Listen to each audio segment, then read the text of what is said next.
Ese día no amanecí como madre, sino como sirvienta en mi propia casa. Mi hija me miró de arriba a abajo con esa sonrisa condescendiente que aprendió de su suegra y soltó, como quien pide un favor sin importancia. Mamá, ya que hoy te quedas en casa, podrías encargarte de lavar nuestras cosas. Lo dijo mientras se arreglaba el cabello, antes de salir con la otra mujer rumbo al salón de belleza. Yo me quedé de pie, con el balde en las manos, viendo cómo cerraban la puerta detrás de ellas. Sentí que mi corazón se encogía, porque no era la primera vez que me trataban como un estorbo. Pero esa mañana, algo dentro de mí se quebró. Mientras recogía las sábanas, con ese nudo en la garganta que solo conoce quien se sabe usada, algo extraño se deslizó al suelo. Era un teléfono escondido entre la ropa. Mi instinto me gritó que lo dejara ahí, que no era asunto mío.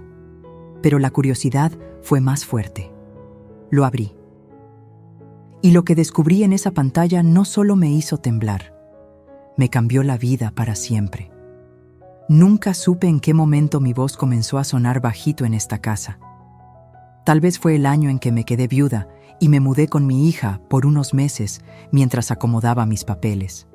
O tal vez fue cuando llegó su suegra con sus perfumes caros y su mirada de catálogo y empezó a opinar sobre todo. Cómo debía doblar las toallas, dónde guardar mis tazas, qué decir y sobre todo, qué callar. «No te preocupes, suegrita, aquí la cuidamos», decía ella, como si yo fuera una planta que había que regar de vez en cuando para que no se secara. Mi hija aprendió rápido esa escuela, la de sonreír, y detrás de la sonrisa, esconder el veneno. Aquella mañana, el sol entraba de lado por la ventana y dibujaba en el piso las sombras del tendedero. Yo estaba con las manos húmedas de jabón y el olor a suavizante me recordó a mi madre, que siempre decía que la dignidad también se plancha. Me repetí eso mientras mi hija me asignaba la tarea del día, como si repartiera turnos en una fábrica. «Mamá, ya que hoy te quedas en casa, podrías encargarte de lavar nuestras cosas». Lo dijo suave, musical, pero la música a veces es engaño. Por debajo, la melodía llevaba la letra de una orden. No respondí. A mi edad aprendí que a veces el silencio evita incendios, aunque a veces también los provoca. La vi salir con su suegra rumbo al salón. Escuché sus risas bajando la escalera, la puerta cerrándose, el eco del elevador tragándose su conversación. Me quedé en la cocina, con las tazas alineadas, preguntándome cuándo fue la última vez que ellas me preguntaron cómo me sentía o si necesitaba algo. Yo, que cuando mi hija era chica, vendía gelatinas afuera de la escuela para poder comprarle unos zapatos que no le lastimaran los pies. Yo, que contaba monedas para el gas y me inventaba recetas para que el frijol pareciera fiesta. ¿En qué momento me convertí en la que lava, la que cocina, la que estorba? Me puse a trabajar. Separé las sábanas, las camisetas, la ropa interior que aún olía a su perfume floral y respiré hondo para que la tristeza no se me subiera a los ojos. Fue entonces cuando escuché un golpe leve, un toc seco contra el piso. Miré hacia abajo y vi el teléfono, negro, con una mica agrietada en la esquina. No era el mío, claro. Yo todavía uso uno con letras grandes, de esos que te permiten leer sin lentes si estiras un poco el brazo. Este era más nuevo, más pesado, y tenía una funda con brillo que a mi hija le encantaba. Lo recogí como quien toma una víbora por el cuello, con el cuidado de no olvidar que muerde. Iba a dejarlo sobre la mesa, pero vibró en mi mano. Un mensaje entró y otro se adelantó detrás, como si tuviera prisa por llegar. Notificaciones que parpadeaban, una conversación abierta, el nombre de la suegra arriba, con un corazón rojo al lado. «Déjalo, Mercedes», me dije, «no es tuyo». Caminé 2 pasos, pero la curiosidad es un hilo que jala del fondo. Y cuando una mujer siente que algo no encaja, no hay santo que la detenga. Deslicé el dedo. La pantalla se encendió sin pedir clave. Ahí supe que no era el celular principal de mi hija. Parecía un aparato de batalla, un escondite, un doble fondo. Leí los últimos mensajes. Al principio palabras sueltas, papeles, firma, notario. Después, frases completas que me aflojaron las rodillas. Hay que apurarlo de la casa antes de diciembre. Que no se entere, tú dile que es un trámite del banco. Mi hermano ya habló con el señor del contrato. El corazón me retumbó en la nuca. La casa, mi casa. La que compré con 40 años de trabajo y cuentas exactas, donde cada ladrillo tiene mi nombre y el de mi difunto esposo grabado en silencio. Seguí leyendo, como quien sabe que lo que viene duele, pero igual no puede dejar de mirar. ¿Y si se pone difícil?, preguntaba mi hija. La respuesta de la suegra fue un puñal de hielo. Tú llórale tantito. Dile que la quieres, que es por su bien. A tu edad la gente ya no entiende bien los papeles. Hazte la loca y ya. Sentí que me faltó el aire. Me apoyé en el fregadero y conté hasta 10 para no venirme abajo. El jabón se me resbaló de las manos y cayó con un plop sordo dentro del balde. ¿A tu edad? Ese desprecio escrito, esa crueldad con maquillaje, esas letras que me despojaban de cerebro, de voluntad, de historia. Otro mensaje. De un número que reconocí de memoria. Mi hijo. ¿Cuándo se arregla lo del traspaso? Yo necesito los $3,000 para lo del carro.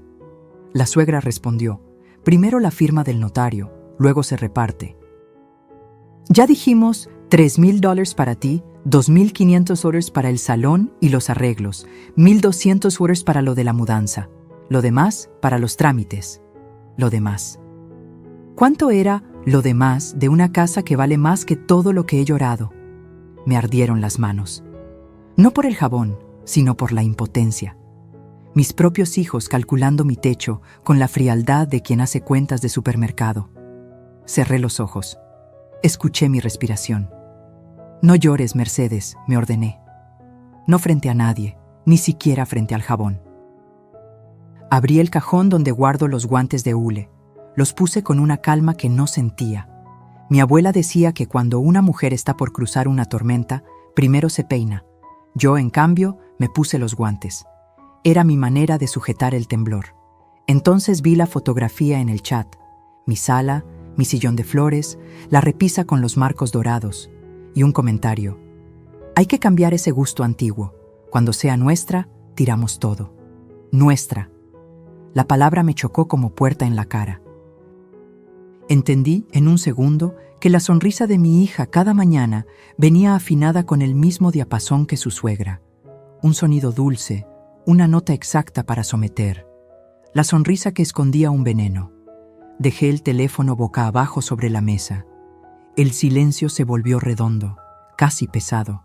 En ese vacío escuché mi propia voz, la de antes, la que no pedía permiso para existir. No voy a permitirlo, dije bajito. Y aunque todavía no sabía cómo ni con quién, supe que la mujer que entró a esta cocina como sirvienta no iba a salir igual. Alguien acababa de despertar en mí, alguien que no se deja torear con perfumes ni caritas, alguien que aprendió a sobrevivir contando monedas y ahora iba a contar otra cosa. Los días que faltaban para que la dignidad regresara a mi casa. Dicen que las sábanas guardan los sueños de quienes duermen en ellas. Yo, en cambio, descubrí que también pueden ocultar pesadillas.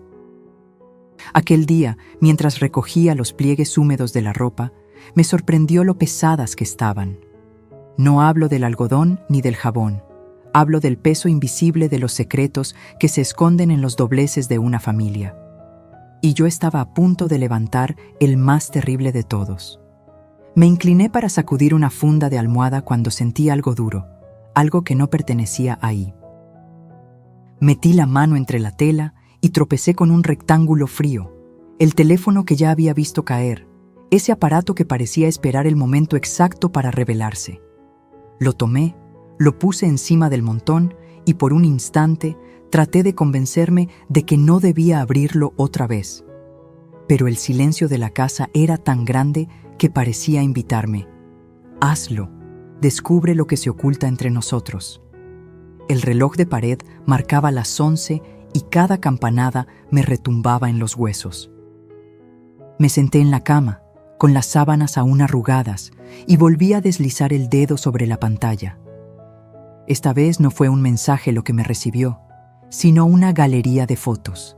Mi sala, mi cocina, mi cuarto, todos retratados como si fueran escenarios listos para ser demolidos. En una de las imágenes, la suegra posaba de pie junto a mi alacena, señalando con el dedo un rincón donde yo guardo las cazuelas de barro. El texto debajo decía: «Aquí podemos poner el refrigerador nuevo. Lo viejo se tira». Lo viejo.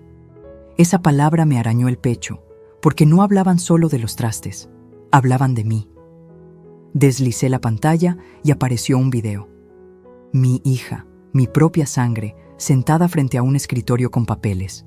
La escuché decir: «Si firmamos esto antes de diciembre, todo quedará a nuestro nombre. Mi mamá no se va a dar cuenta, piensa que solo es una autorización para el banco». El notario, invisible pero presente por su voz, respondió: «Con su firma basta. Ella es la dueña legítima, pero a su edad no cuestiona mucho. Usted guíela». Sentí que la cama me tragaba. No eran imaginaciones mías, era un plan estructurado, con cómplices, con pasos definidos. Y yo era la última en enterarme. El teléfono vibró de nuevo. Otro mensaje entró: «No olvides que la señora está sola. Su esposo ya no está para defenderla. Es más fácil así». Cerré los ojos. Vi el rostro de mi difunto esposo. Recordé su promesa de que jamás me faltaría nada. Llorar en ese instante habría sido una traición a su memoria, así que me contuve. El dolor no me doblegó. Se transformó en algo más duro, más frío, algo que empezaba a parecerse a la determinación. Tomé aire y me levanté. Caminé hasta el closet, donde aún guardo mi caja de recuerdos, papeles viejos, cartas amarillentas, escrituras dobladas con cuidado. La saqué y la puse junto al teléfono. Ahí estaban las pruebas de mi vida, el testimonio de que esta casa fue construida con sacrificio, con jornadas dobles, con noches de hambre.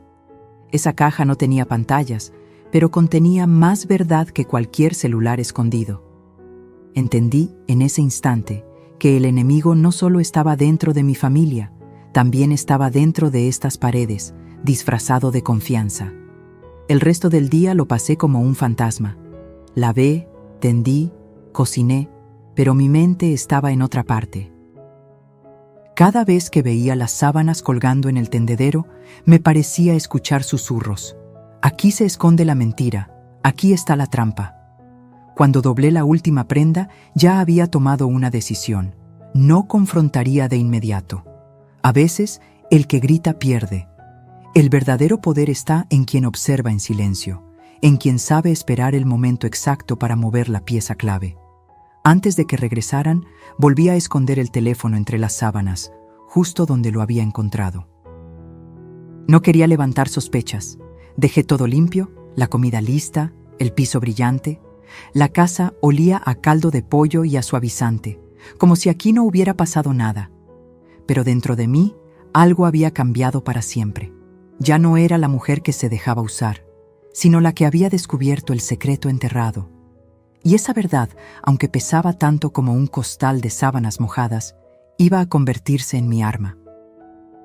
No sé cuánto tiempo me quedé mirando ese teléfono apagado, como si todavía pudiera escuchar en él los ecos de las palabras que me habían dejado sin aliento.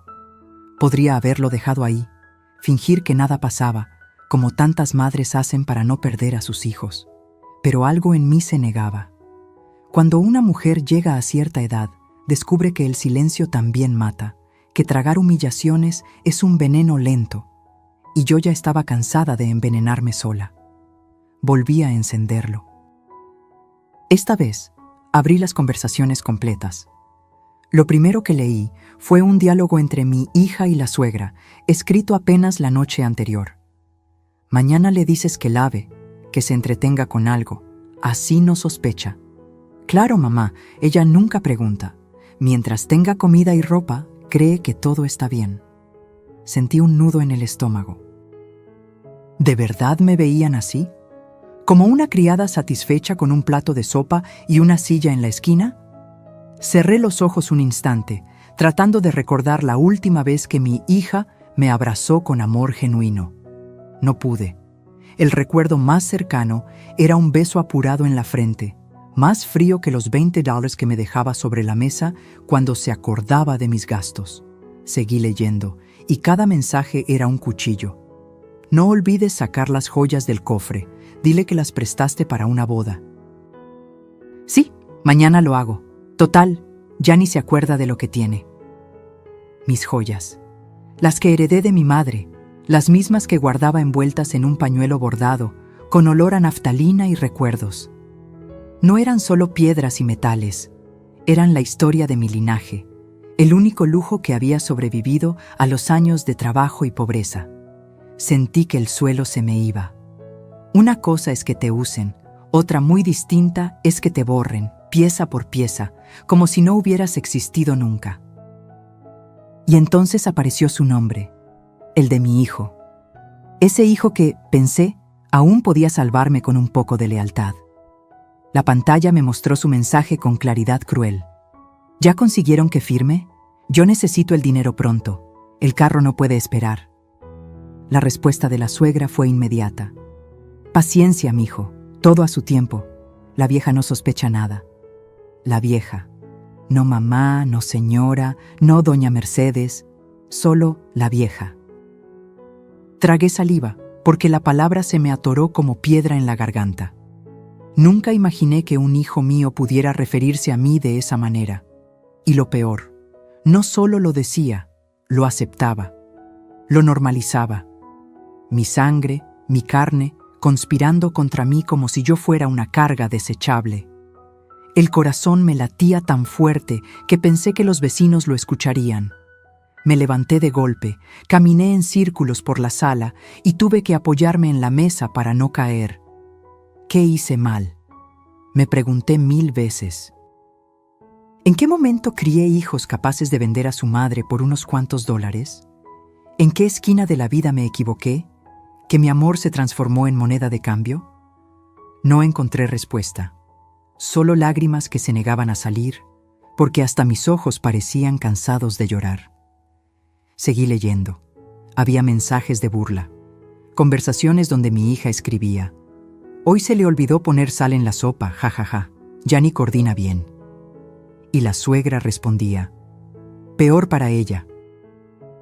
Eso nos da más motivos para apurar la firma, así no se mete en nada». Sentí rabia, una rabia nueva, distinta a la que había sentido cuando me llamaron estorbo. Esto era peor, era la burla, la deshumanización.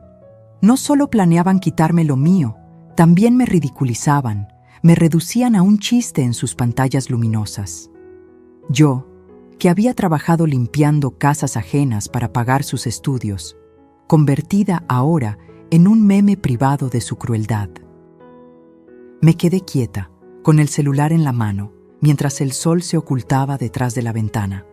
La casa empezó a llenarse de sombras, como si también ella supiera que algo oscuro se había revelado. En ese silencio espeso, escuché mi propia voz en un susurro. Hasta aquí. No fue un grito, no fue un llanto, fue una declaración.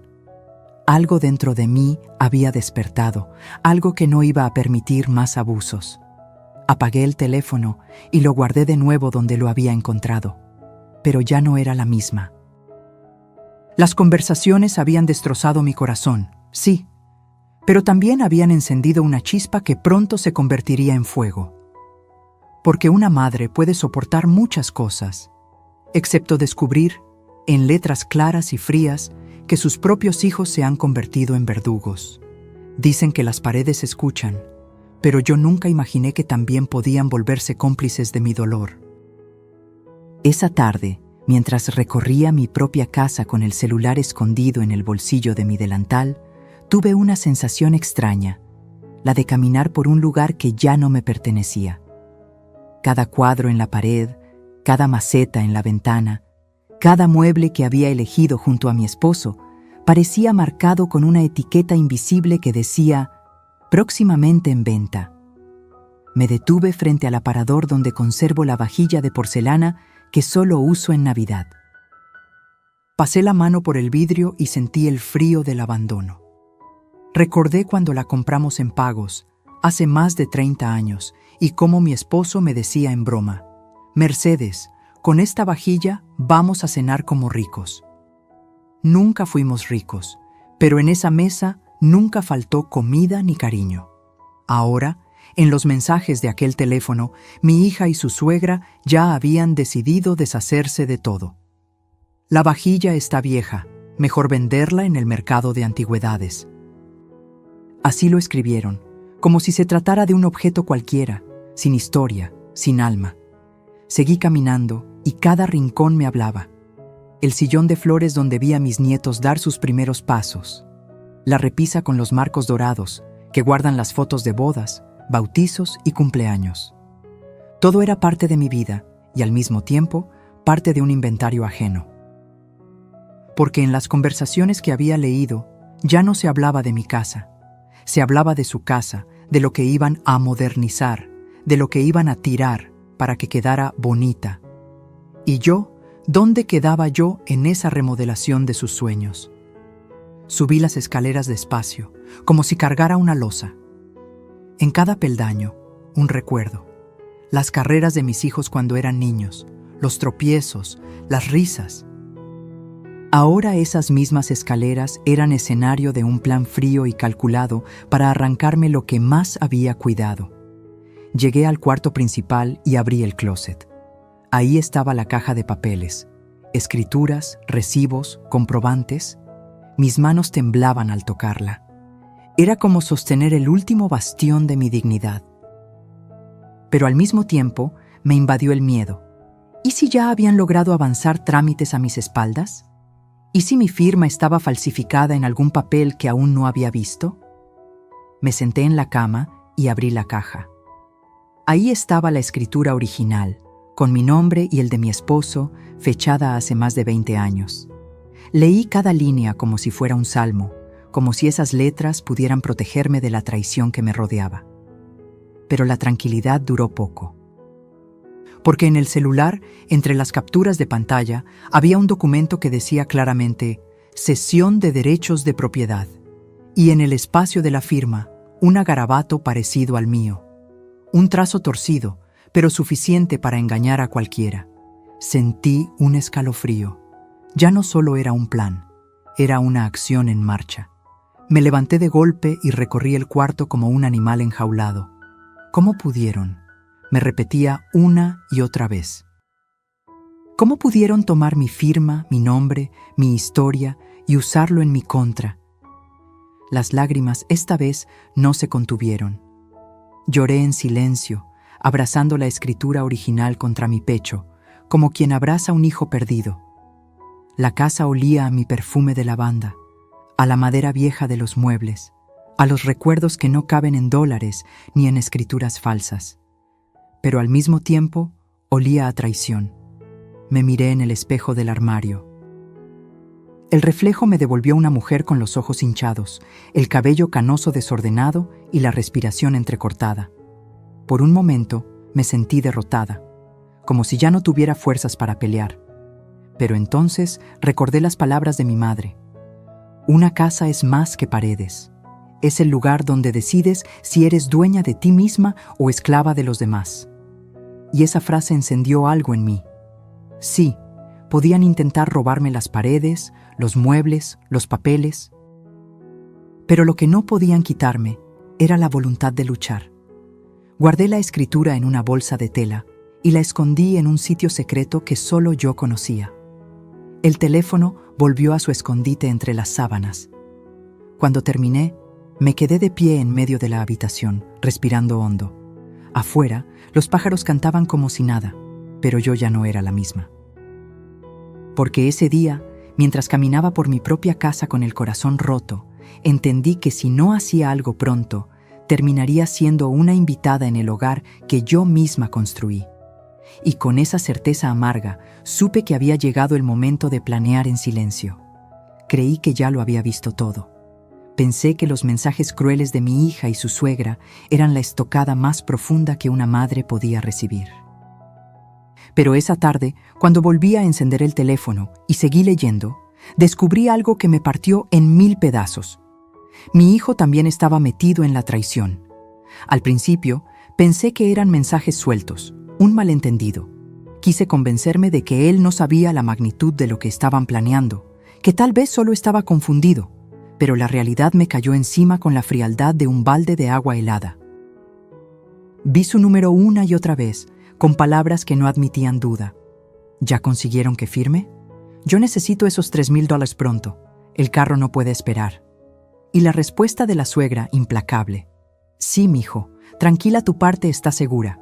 Apenas tengamos la firma, lo tuyo se liquida. Leí y releí esa conversación. El mijo de la suegra, no de mí. Ella, la otra, era quien lo llamaba con cariño, mientras a mí me convertían en la vieja que estorba. Sentí una punzada en el pecho que me obligó a sentarme, porque ahí estaba la prueba, escrita en letras negras sobre blanco brillante. Mi hijo no solo sabía, también estaba contando los dólares que saldrían de la venta de mi propia casa. Me quedé mirando la pantalla hasta que las lágrimas nublaron mis ojos. Recordé cuando él era pequeño y se enfermaba de gripa. Yo corría por las noches, aunque trabajara 2 turnos, para traerle jarabes y cobijarlo con el único suéter grueso que teníamos. Recordé cómo se colgaba de mi falda cuando tenía miedo y me decía: «Mamá, contigo nada malo me pasa». Y ahora, ese mismo niño, convertido en hombre, me vendía al mejor postor. Por $3,000, ni más ni menos. Mi amor reducido a una cifra que cabía en una pantalla. El dolor se mezcló con la rabia. Me levanté y caminé por la sala, apretando los puños. ¿De qué sirvieron las madrugadas sin dormir? Los sacrificios, los zapatos gastados, los cumpleaños sin pastel porque el dinero no alcanzaba. Todo lo había hecho para que ellos tuvieran un futuro mejor. Y ahora ese futuro lo construían a costa de destruirme a mí. El teléfono vibró otra vez. Un nuevo mensaje, esta vez de mi hija. No olviden que tenemos que hacer esto rápido. Mamá se deprime fácil y si sospecha, puede arruinar todo. Y la respuesta de mi hijo fue el clavo en mi ataúd. Que firme ya. Ella siempre hace caso. Está acostumbrada a obedecer. Obedecer. Esa palabra me ardió como fuego en la piel. ¿Así me veían? ¿Como una mujer sin voz, un robot de cocina que acata órdenes sin rechistar? Sentí que me faltaba el aire. Caminé hasta la ventana y miré la calle. Los vecinos pasaban como si nada. Los niños jugaban con sus bicicletas. El panadero anunciaba su mercancía. Y yo, tras esos vidrios, estaba viviendo un derrumbe que nadie podía imaginar. Me derrumbé en la silla del comedor. No lloré, no grité. Solo me quedé ahí, con el celular en la mano, escuchando el eco de esas conversaciones que me habían arrancado hasta la última esperanza. Porque una cosa es que la vida te golpee, otra que los amigos te traicionen, pero que tus propios hijos te usen, te desprecien y se repartan lo tuyo como buitres. Eso no tiene nombre. Eso es el golpe más bajo que puede recibir una madre. Pero en medio de esa oscuridad, una chispa se encendió. Quizá porque toqué fondo, quizá porque ya no quedaba más que perder. Me miré en el reflejo del vidrio y vi a una mujer rota, sí, pero también a alguien que empezaba a despertar. Esa traición me arrancó las lágrimas, pero también me regaló una certeza. Ya no había vuelta atrás. Si ellos eran capaces de vender mi casa, yo era capaz de defenderla. Ese día lo entendí. No había peor dolor que descubrir que tu propia sangre conspira en tu contra. Pero también entendí que, a veces, la traición más amarga es la que te da la fuerza más grande. Y yo iba a necesitar toda la fuerza del mundo para lo que estaba por venir. Siempre he creído que el silencio es como un cuchillo de doble filo. Puede usarse para herir o para proteger. Durante muchos años, lo utilicé para callar mis dolores, para no incomodar, para que la paz aparente reinara en la casa, aunque por dentro me estuviera desmoronando. Pero esa tarde, después de leer todo lo que había leído, descubrí que el silencio también podía convertirse en mi mejor arma. Me vi en el espejo del pasillo, los ojos hinchados, las manos temblorosas.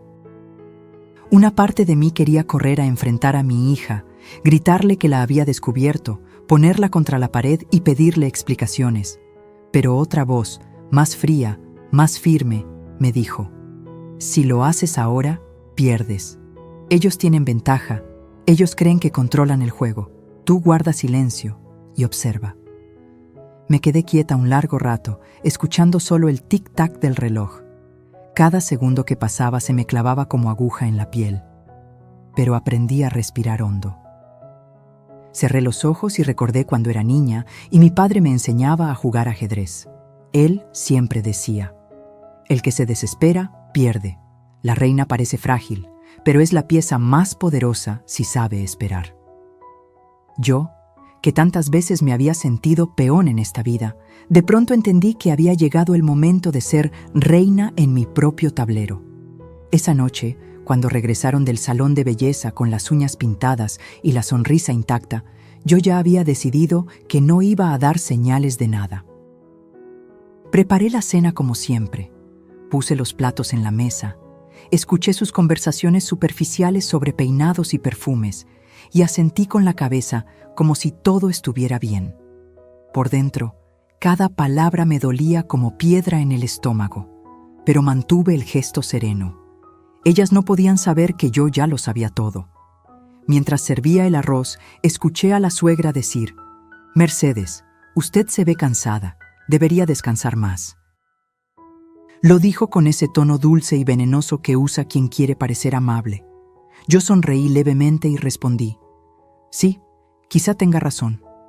Uno a veces se cansa de tanto.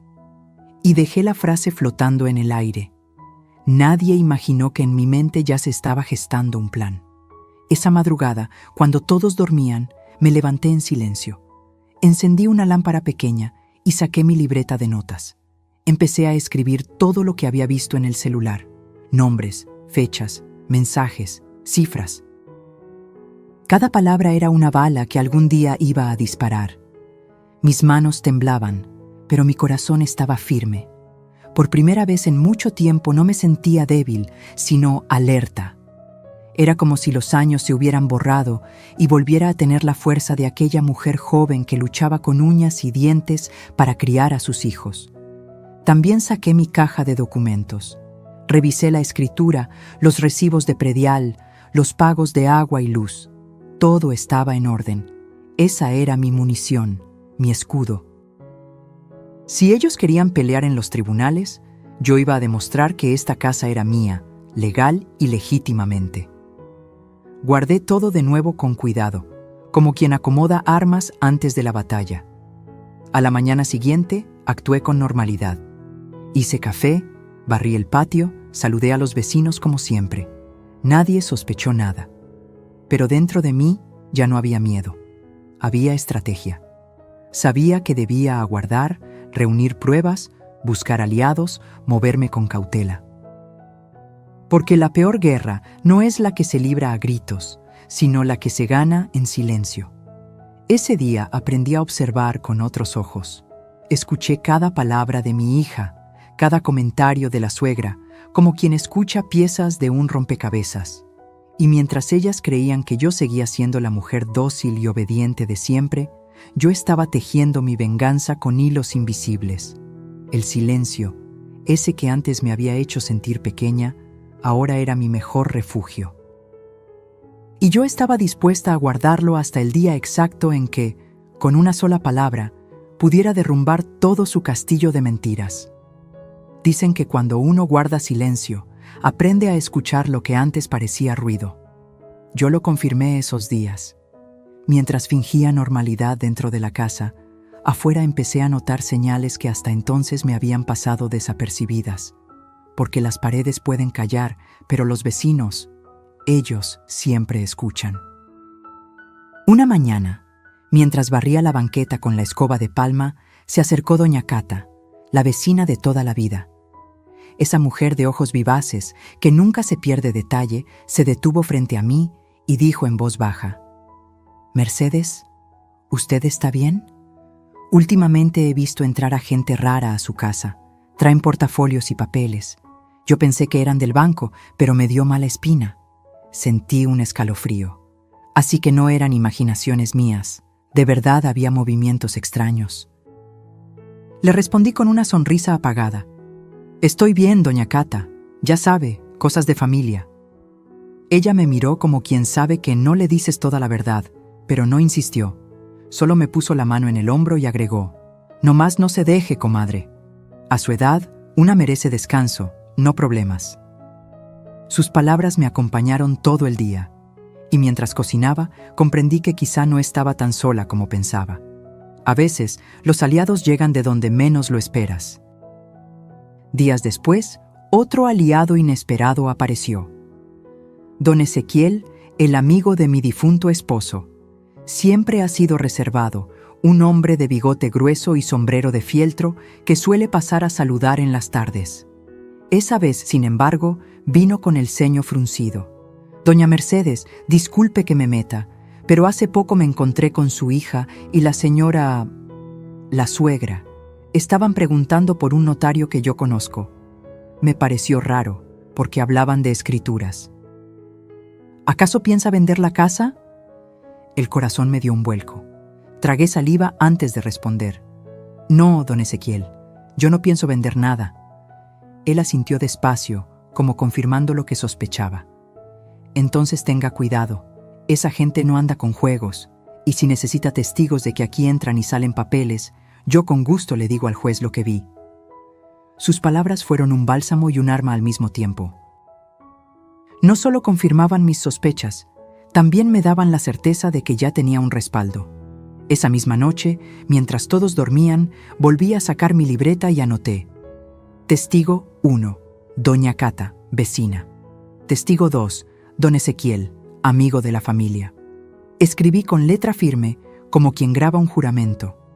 Ya no era solo una mujer herida, empezaba a convertirme en estratega. Los días siguientes me dediqué a escuchar. Cada conversación de la suegra, cada llamada a escondidas de mi hija. Descubrí que planeaban reunirse con un supuesto comprador para mostrarle la casa. Hasta fijaron un precio: $85,000. Mi casa, reducida a una cifra fría, repartida en pláticas como si fuera mercancía. Y lo peor, ni siquiera era un precio justo, la iban a rematar por su codicia. Esa información me heló la sangre, pero también me dio fuerzas, porque entendí que el tiempo jugaba en mi contra. Si no actuaba pronto, perdería no solo las paredes, sino mi historia entera. Sin embargo, decidí no precipitarme. Seguí sonriendo por fuera, cocinando caldo y planchando camisas, mientras por dentro tejía mi red de aliados y pruebas. Una tarde, mientras tendía la ropa, escuché a la suegra hablar por teléfono en el patio. No se dio cuenta de que yo estaba cerca.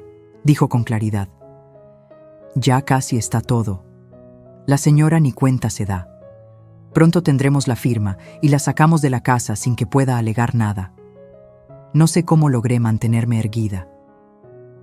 Seguí colgando ropa como si nada, pero por dentro sentí que esa frase era la confirmación que necesitaba. Ellos estaban seguros de que yo era débil, de que mi silencio era ignorancia, pero no sabían que ese silencio era mi estrategia y que ya tenía ojos y oídos que me ayudaban. Cuando cayó la noche, miré al cielo desde el patio. Las estrellas brillaban indiferentes, como siempre, pero yo ya no era la misma. Ahora tenía la certeza de que no estaba sola. Las paredes, los vecinos, los amigos viejos, todos estaban de mi lado. Y con cada día que pasaba, mi plan tomaba más fuerza, porque a veces los aliados más poderosos no son los que tienen dinero o influencia, sino los que, en silencio, ven la verdad y están dispuestos a decirla cuando llegue el momento justo. Nunca olvidaré ese domingo. El olor a guiso llenaba la casa, El reloj marcaba casi la hora de la comida y yo había puesto todo mi empeño en preparar la mesa. Hice caldo de pollo, arroz rojo y un pastel de chocolate para los nietos. Me esmeré como siempre, porque aunque el corazón estuviera hecho trizas, mi instinto de madre y abuela seguía intacto. Puse los platos, los cubiertos, acomodé las servilletas dobladas en triángulo, como me enseñó mi madre. Cuando todo estuvo listo, llamé a la familia. «Vengan a la mesa, ya está la comida». Lo dije con alegría forzada, esperando al menos una sonrisa, un gesto de gratitud. Pero lo que recibí fue el golpe más humillante. Mi hija bajó las escaleras con la suegra detrás y al ver la mesa frunció los labios. «¿Otra vez sopa, mamá? Ya le dijimos que a los niños no les gusta». La suegra se sentó en la cabecera y agregó con su tono venenoso disfrazado de amabilidad: «Ay, Mercedes, usted debería descansar. Mejor deje que alguien más cocine. Usted ya hizo bastante en la vida. Ahora su lugar está en la cocina. Pero para cosas sencillas, no para estas complicaciones». Me quedé helada. ¿Mi lugar estaba en la cocina? Como si fuera un mueble, como si no tuviera derecho a sentarme con ellos. Intenté responder con calma. Yo solo quise preparar algo rico para todos. Pero mi hija, con esa sonrisa que ya conocía, dijo mientras se servía: «Mamá, entiende, cuando cocinas te tardas demasiado. Y además, a veces se te olvidan cosas. Mejor deja que nosotras nos encarguemos». Lo dijo frente a mis nietos, frente a todos. Sentí cómo la sangre me subía al rostro. No era solo una corrección, era una humillación pública. Los niños me miraron con esa mezcla de inocencia y confusión que tienen los pequeños cuando no entienden por qué los adultos son crueles. Yo, en silencio, me acerqué a la mesa. Busqué sentarme en una de las sillas, pero la suegra, sin mirarme, colocó su bolso sobre el asiento vacío. «Ay, perdón, aquí puse mis cosas. Mejor siéntese en la cocina, Mercedes. Así está más cómoda». Ese fue el momento en que sentí que mi dignidad se derrumbaba. No lloré, no grité. Solo caminé hacia la cocina, me senté en una silla de madera junto al fogón y escuché las risas y las conversaciones desde lejos. Mi sopa, mi arroz, mi pastel, todo en su mesa, mientras yo quedaba apartada como una extraña en mi propio hogar. Cada palabra que llegaba hasta la cocina era una espina. La casa necesita cambios. Este comedor está muy pasado de moda. Cuando ya sea nuestra, la vamos a remodelar toda. La frase final me atravesó el alma. ¿Cuando ya sea nuestra? Ahí, con las manos apretadas sobre las rodillas y los ojos fijos en la estufa apagada, entendí que esa era la gota que rebalsaba el vaso. Ya no podía seguir soportando. Ya no podía seguir siendo invisible. Porque una cosa es callar por amor y otra muy distinta es permitir que te arranquen la dignidad frente a los tuyos. Cuando terminaron de comer, me acerqué a la mesa. Con voz tranquila, recogí los platos y dije: «Espero que les haya gustado». Nadie respondió, ni un gracias, solo risas, solo planes sobre cómo cambiar la sala, cómo vender lo viejo.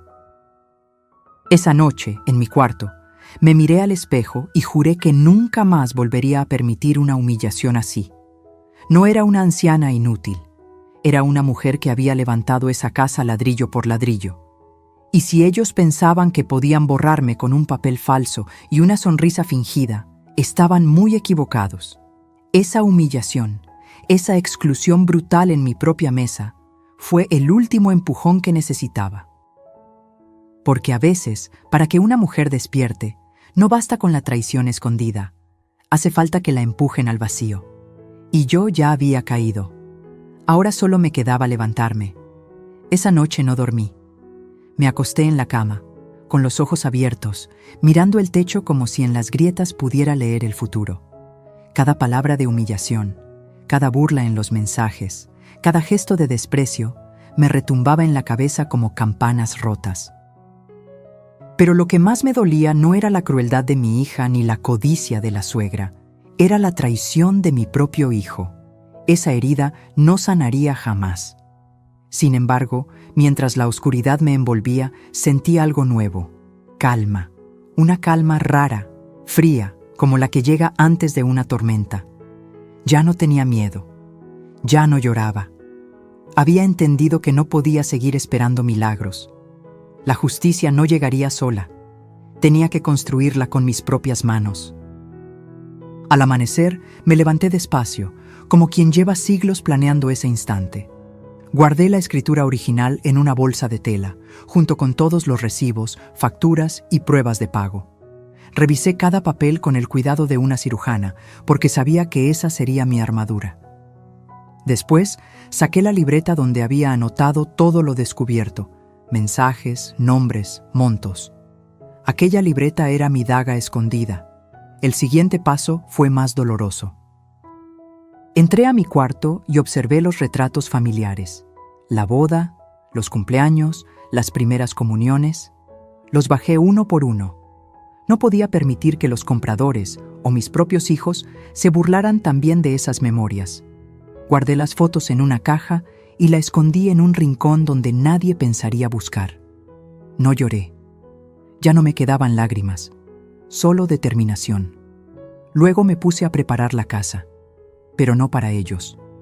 Cociné un poco de frijoles, limpié la mesa, dejé la cocina impecable. Quería que todo pareciera normal, porque el teatro debía continuar hasta el último acto. Cuando salí al patio, vi a los pájaros revoloteando sobre el árbol de bugambilia. Respiré hondo y pensé, es hoy. Tomé una hoja blanca y un marcador grueso. Con mano firme escribí, las cuentas se cierran, y mi paciencia también. Pegarlas en la puerta principal fue como firmar mi renuncia a la obediencia, a la sumisión, al silencio. Era mi grito escrito, mi advertencia final. Antes de salir, me aseguré de cerrar con llave todas las habitaciones importantes. Guardé los documentos en mi bolso, me puse un rebozo oscuro y caminé hasta la calle sin voltear atrás.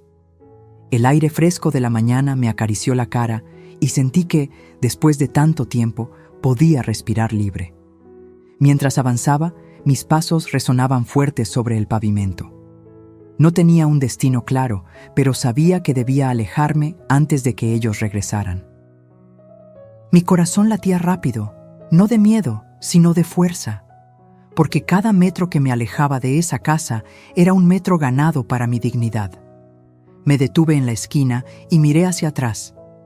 La bugambilia parecía despedirse de mí con sus flores moradas y en la puerta brillaba el papel con mi mensaje. Imaginé el momento en que mi hija, la suegra y mi hijo llegarían juntos, cargados de bolsas, risas y planes, y se toparían con la casa vacía, con la nota pegada como un cuchillo en la madera. Sentí una sonrisa crecer en mi rostro, una sonrisa distinta, no de sumisión, sino de victoria silenciosa. Caminé hasta la parada del autobús. La gente subía y bajaba como cualquier día.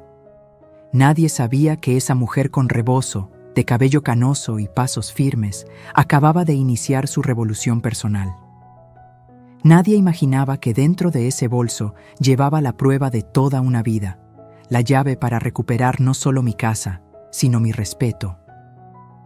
En ese momento lo entendí. Mi paciencia había llegado a su límite, sí, pero mi fortaleza apenas estaba comenzando. Me escondí en la esquina de la calle, detrás del puesto de periódicos, con el rebozo cubriéndome la cabeza. No era cobardía, era estrategia. Quería ver con mis propios ojos el momento en que ellos regresaran y se enfrentaran a la verdad. Mis manos sudaban dentro del bolso donde guardaba los papeles y mi libreta, pero mi corazón latía con un ritmo distinto. Ya no era miedo, era una calma llena de poder. El reloj marcaba las 6 de la tarde cuando vi el auto estacionarse frente a la casa.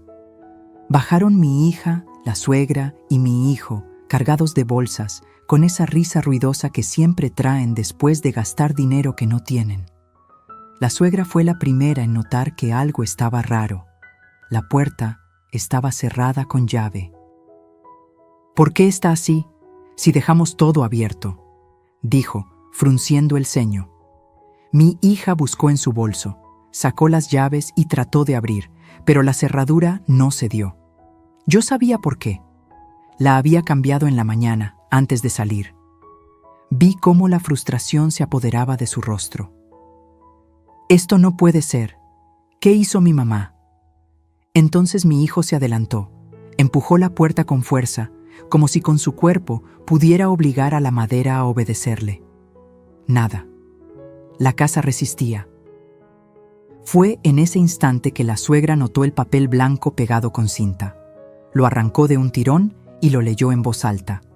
Las cuentas se cierran, y mi paciencia también.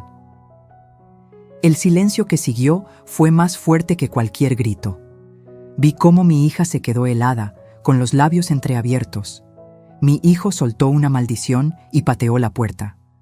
La suegra apretó el papel en su mano hasta arrugarlo, sus ojos brillaban de rabia. «Maldita vieja astuta, nos descubrió», escupió con veneno. Mi hija se llevó las manos a la cabeza. «No puede ser. ¿Dónde está? ¿A dónde se fue? ¿Qué vamos a hacer ahora?» Yo, desde mi escondite, observaba la escena como si mirara una obra de teatro. Era extraño. Durante meses me sentí pequeña, insignificante, una sombra en mi propia casa. Y ahora, al verlos desesperados, comprendí que el poder había cambiado de manos. Ellos eran los vulnerables, no yo. Mi hijo revisaba con el celular en la mano, llamando una y otra vez. El tono de llamada sonaba, pero yo lo tenía apagado y guardado lejos. La suegra gritaba órdenes. «¡Búscala! ¡No puede estar lejos! Seguro se llevó algo, seguro tiene los papeles». La desesperación los delataba. No estaban preocupados por mí, por mi bienestar. No. Lo único que les importaba eran los papeles, los dólares, la casa. Eso me confirmó lo que ya sabía. Su amor no existía. Era solo un disfraz que se había roto al primer empujón. En ese instante sentí algo que no había sentido en mucho tiempo: satisfacción. Como cuando después de años de abusos, por fin puedes decirte a ti misma: no me vencieron. Los vi caminar de un lado a otro, llamar a vecinos, tocar puertas, preguntar si me habían visto. Nadie supo responder. Doña Cata salió con su mandil y les dijo: «No sé dónde está doña Mercedes, pero sí la vi salir temprano con una bolsa y muy segura de sí misma». Su voz tenía un matiz de complicidad. Yo, desde lejos, agradecí en silencio. Finalmente, después de casi una hora de gritos y discusiones, se rindieron. La suegra, roja de coraje, arrugó el papel con mi mensaje y lo aventó al suelo. «Esto no se va a quedar así. Si ella piensa que ganó, está equivocada». Mi hija lloraba, repitiendo: «¿Qué vamos a hacer sin la firma? ¿Qué vamos a hacer?». Mi hijo, furioso, golpeó el cofre del carro y dijo: «Se fregó todo. Sin eso no hay dinero, no hay carro, no hay nada». Yo, con el corazón latiendo fuerte, di media vuelta y caminé despacio hacia la parada del autobús. Nadie me vio.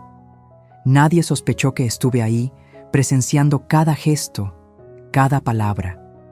Ese día confirmé que a veces la mejor victoria no es gritar ni golpear, sino dejar que tus enemigos se derrumben solos frente a la evidencia de que ya no tienen el control.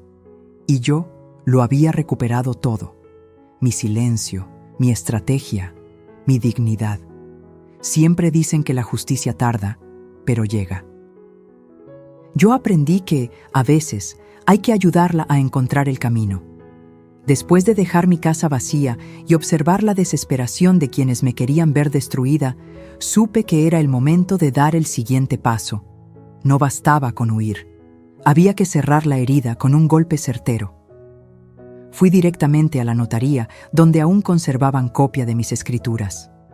El notario, un hombre serio de cabello plateado, me reconoció de inmediato. «Doña Mercedes, qué sorpresa».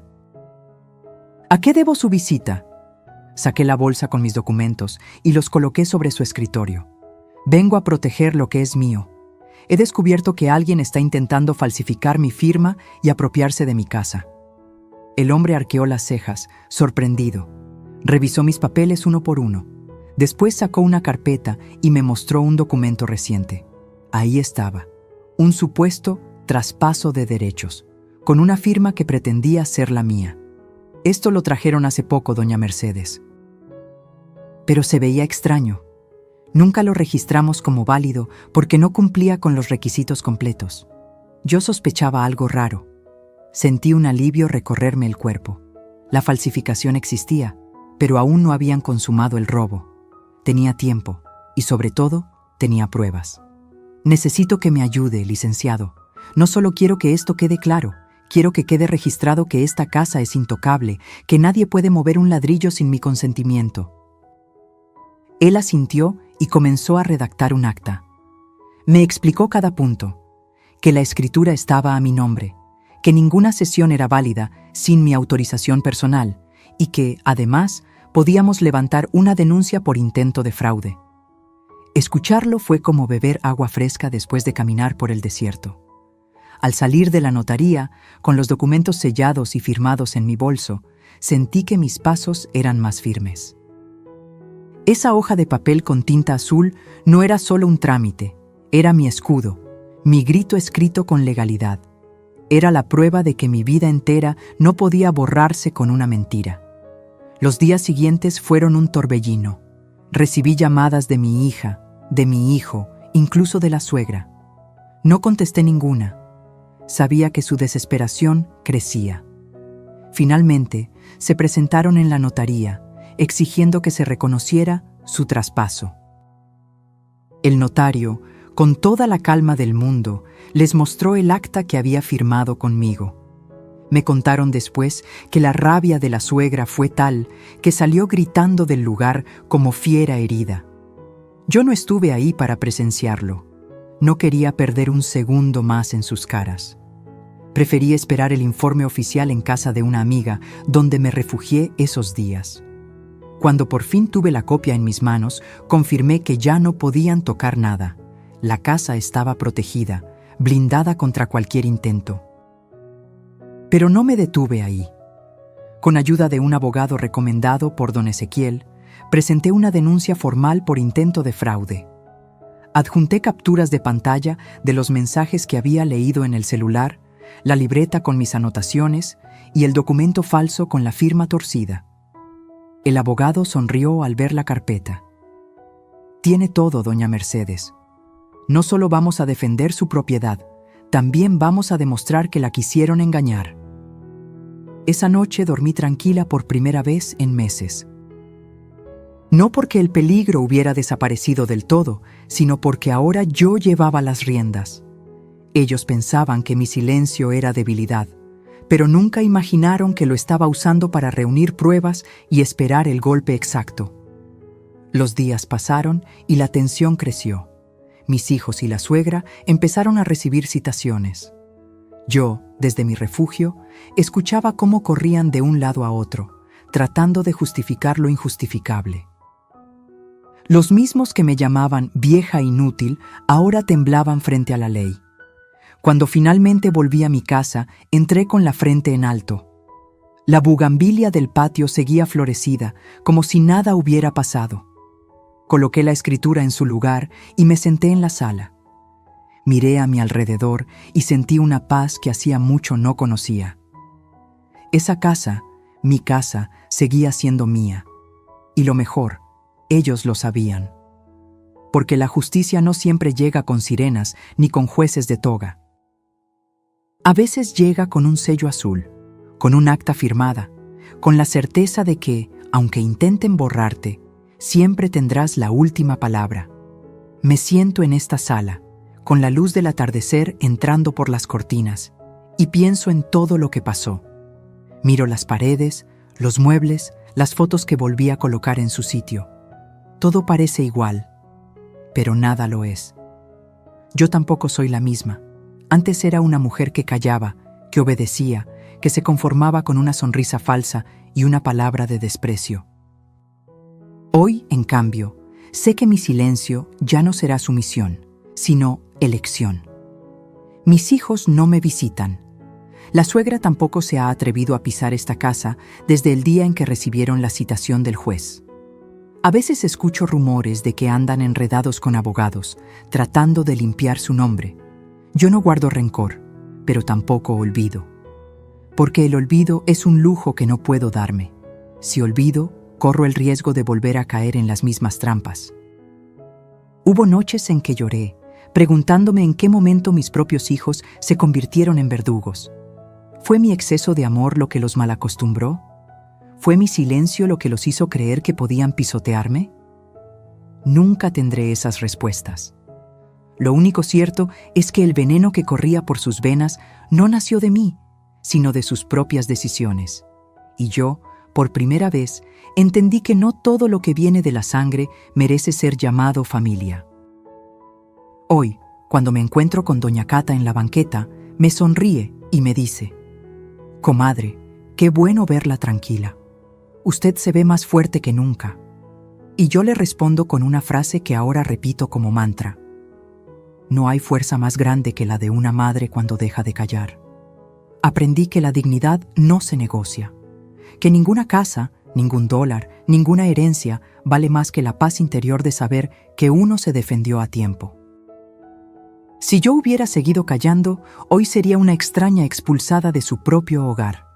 Pero tuve el valor de poner un límite, aunque doliera, aunque significara perder la ilusión de tener a mis hijos cerca. A veces pienso en ellos. Me duele saber que eligieron la codicia sobre el amor, que vendieron su lealtad por $3,000 y un carro viejo. Me duele, sí, pero también me libera, porque entendí que yo ya no puedo cargar con las decisiones ajenas. Cada quien escribe su historia, y la mía ya no la escribirán con mentiras ni con firmas falsificadas. Me gusta sentarme en el patio, bajo la bugambilia, con un café caliente entre las manos. Ahí reflexiono sobre lo que pasó y sobre la vida misma. Entendí que la justicia no siempre llega con castigos espectaculares. A veces, la verdadera justicia es ver cómo quienes te traicionaron se quedan con las manos vacías, con la vergüenza tatuada en el rostro. Yo no necesité gritar ni vengarme con violencia, solo necesité paciencia, pruebas y la firmeza de no rendirme. Quiero dejar algo claro por si alguien escucha esta historia. La sangre no siempre garantiza amor. Lo que realmente construye una familia son los actos, los cuidados, el respeto mutuo. Una madre puede dar todo, pero cuando descubre que ese todo la está matando en vida, tiene el derecho y la obligación consigo misma de decir basta. Mis hijos aprenderán su lección, tarde o temprano. Tal vez con la ley encima, tal vez con el peso de su propia conciencia. Porque la vida siempre cobra, y no hay deuda más cara que la traición a una madre. Yo no necesito castigarlos. El castigo ya lo llevan dentro. Saben que me perdieron, que su codicia les arrebató lo más valioso que tenían. Yo, en cambio, gané algo que no tiene precio. Recuperé mi voz, y mientras me quede un aliento de vida, esa voz no volverá a callar. Porque una madre que se levanta después de ser traicionada ya no es una víctima, es una guerrera. Y yo, Mercedes, a mis más de 60 años, finalmente aprendí a hacerlo.